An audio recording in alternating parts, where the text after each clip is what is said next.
Broadcasting live from the Business RadioX studios in Atlanta, Georgia, it's time for Atlanta Business Radio. Brought to you by OnPay, Atlanta's new standard in payroll. Now, here's your host.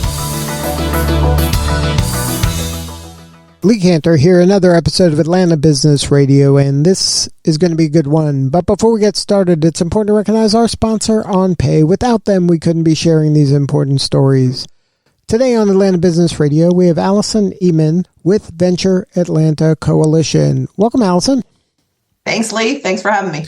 I'm so excited to get caught up with you. For the folks who don't know, can you tell us a little bit about Venture Atlanta? Sure.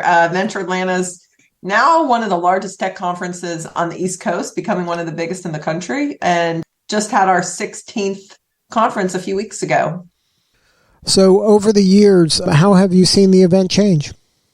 So it really started 16 years ago as a very local Georgia conference. And I probably should have said this, that the goal of the conference is to connect tech companies to capital. So the goal was to bring in outside capital because we really didn't have a lot here. And over the years, obviously, there's been a lot of co-working spaces and incubators and exits, people like David Cummings and things like that with the Tech Village. So more and more has been happening in Atlanta, and more local funding is here. But in that time, we also have expanded across the Southeast. So we're really supporting companies as far west as Texas, north as Maryland, DC, and south, down to Miami. So we're really covering the entire Southeast and supporting those companies.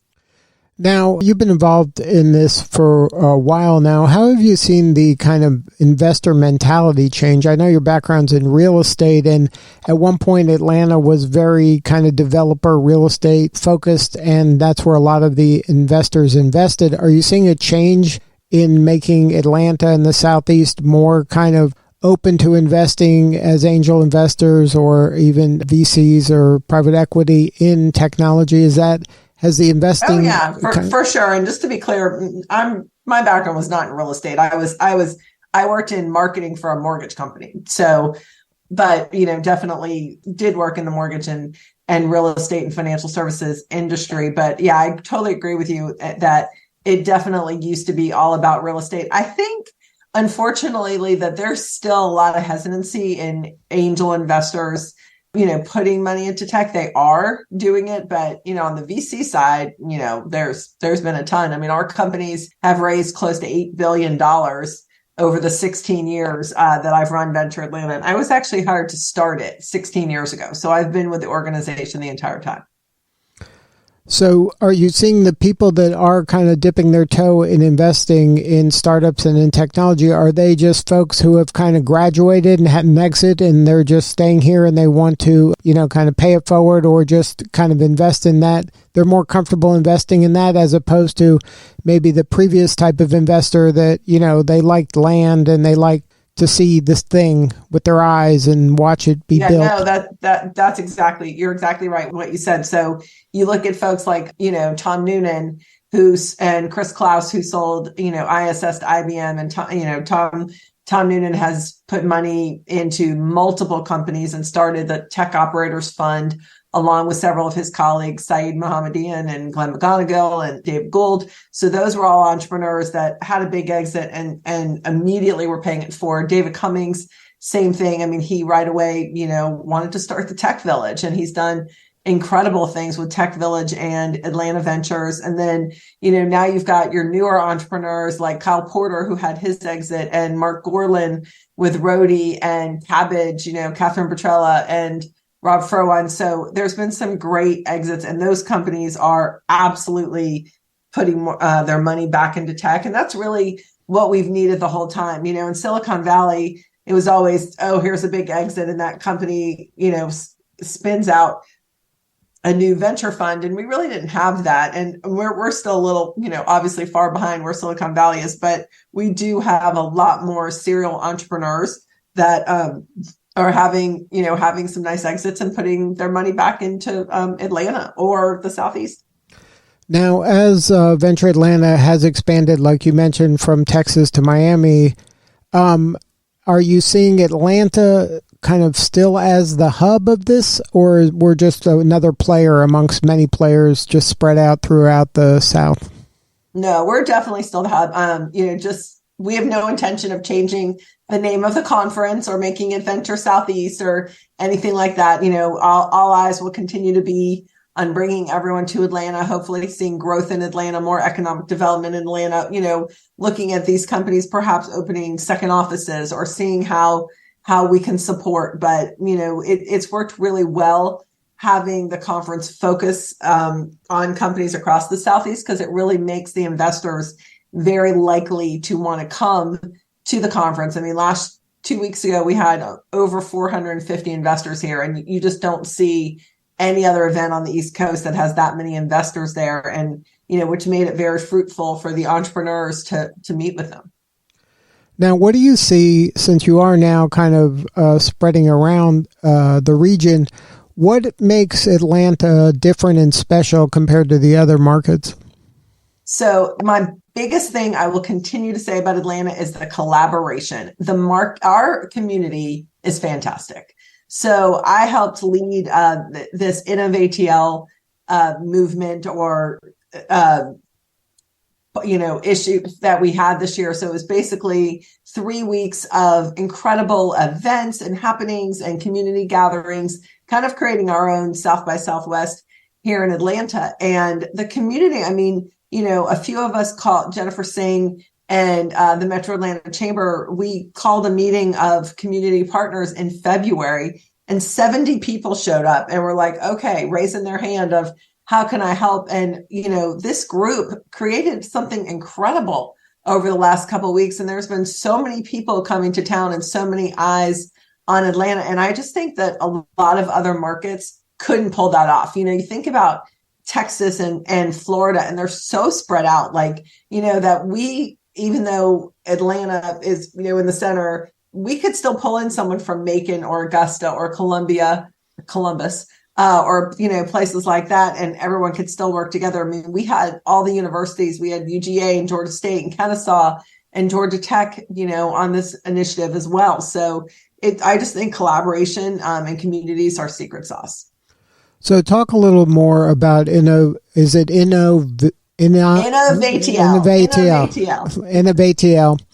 That event, is the vision to be kind of like a South by Southwest, because we are kind of blessed with having music and film as well as technology here in this market.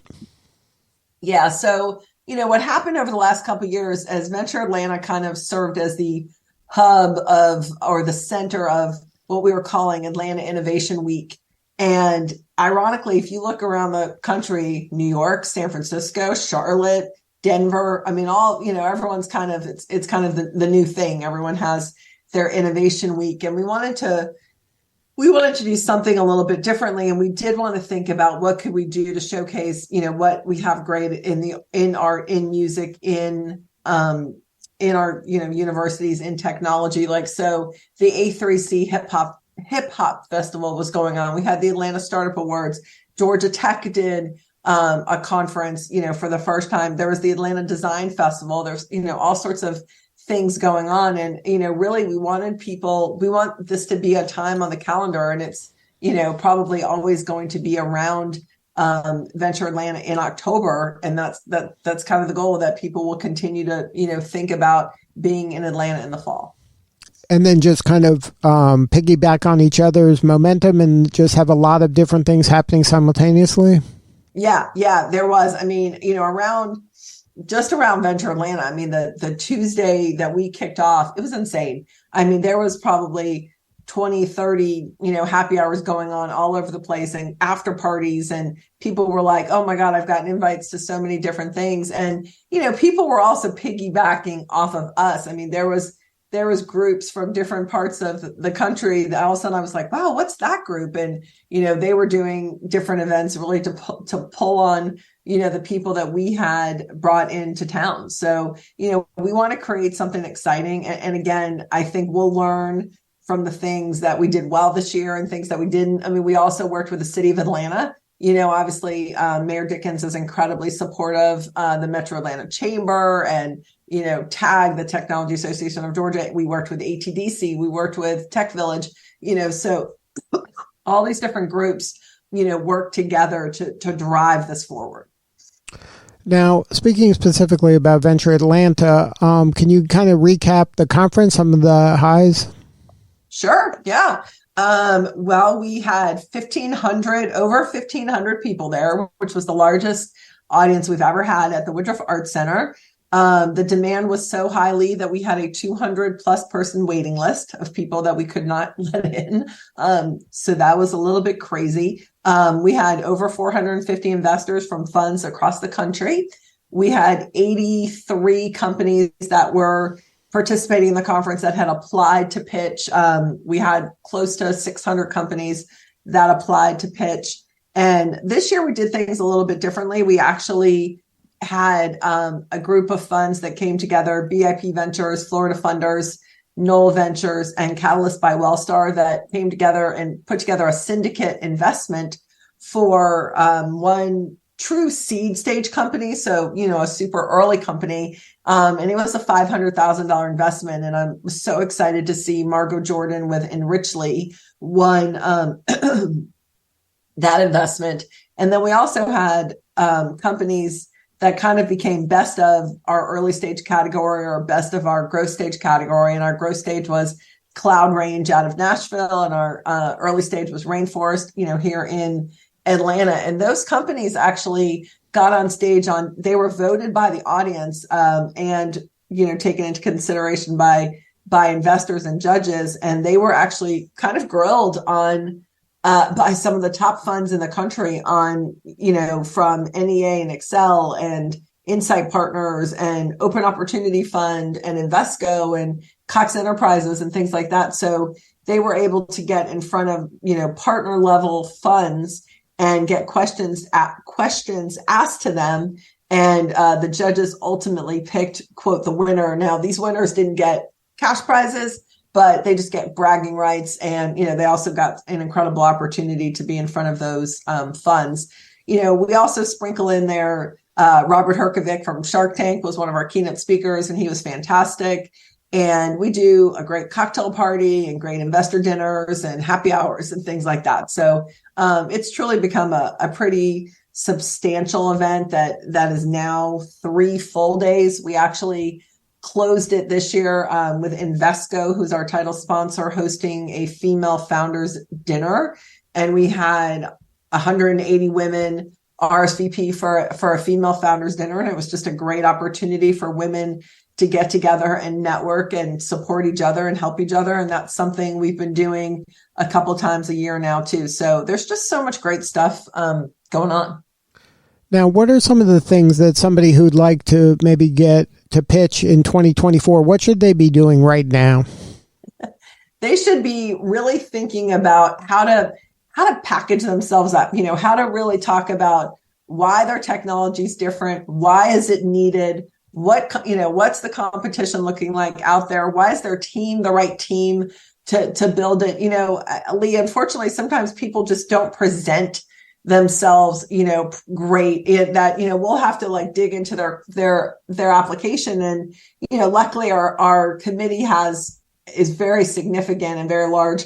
And a lot of times the companies are actually recruited by the committee. So someone will be able to step up and say, hey, I know this committee there, this company, they actually do this, or, they should have really put this. So, you've got to put your best foot forward and make sure that we're going to look at your application and go, that is a company we have to have. It has become extremely difficult, obviously, to get on our stage where, we're accepting, 15% of the companies that apply. So it's kind of like getting into, Harvard or college or whatever. So, okay, maybe not Harvard. That might be stretching it a little bit too much. But anyway, it's definitely getting harder and harder to get in. And we want the cream of the crop. And I will tell you that investors this year, they were very impressed with the companies that we had on stage. Our companies are legit, growing companies that, some of our growth stage companies were, raising $25 or $50 million, so those funds that used to come to Venture Atlanta aching to be able to write a $5 or $10 million check. Now we have 20 or 30 of those companies, but we've grown over the years, like our companies have. Now, you mentioned a little bit ago about the Women Founders Dinner. Can you talk a little bit about how Atlanta's doing when it comes to women and minority founders? Are you seeing an improvement in that space? We're making improvements. We got a long way to go, though. So Goody Nation, run by Joey Womack, who's an amazing leader in town, who's actually going to be our chairman for Venture Atlanta next year. He's served on our board for the last 3 years.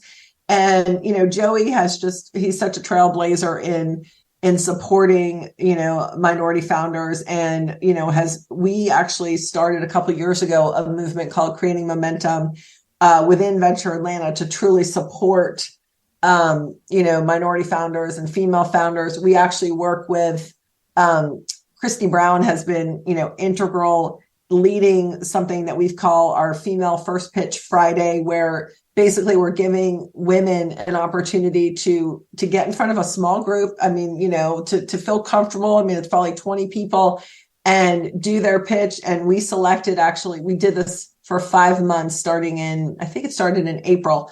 And then we picked 3 of those companies, actually got an automatic slot to be on our showcase at Venture Atlanta. So, it was kind of an automatic step in for, some women. We definitely set high goals to ensure that our stage is diverse. We look at our speakers, we look at our board, we look at everything to make sure that we're reflecting things in the proper way, and we realized years ago that we weren't.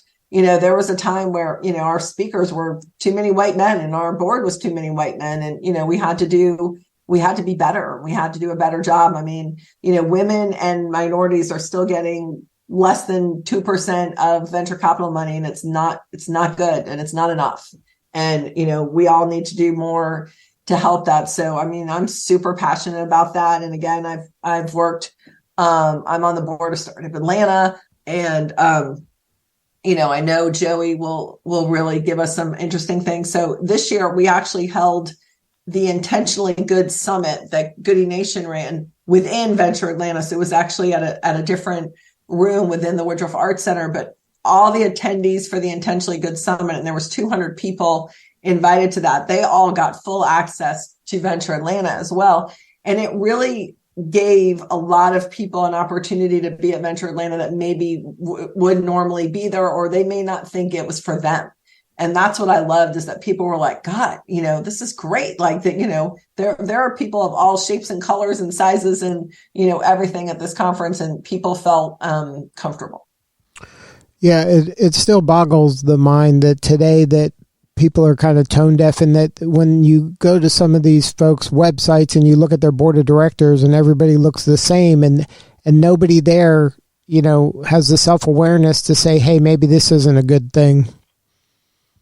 Right. Exactly. It's crazy. And like I said, I would love to know that, Venture Atlanta made a difference. Again, the winner of the investment was, an African-American woman, and she rocked the stage and she earned it. She was fantastic. And, of everything that, again, like the audience was looking at these companies.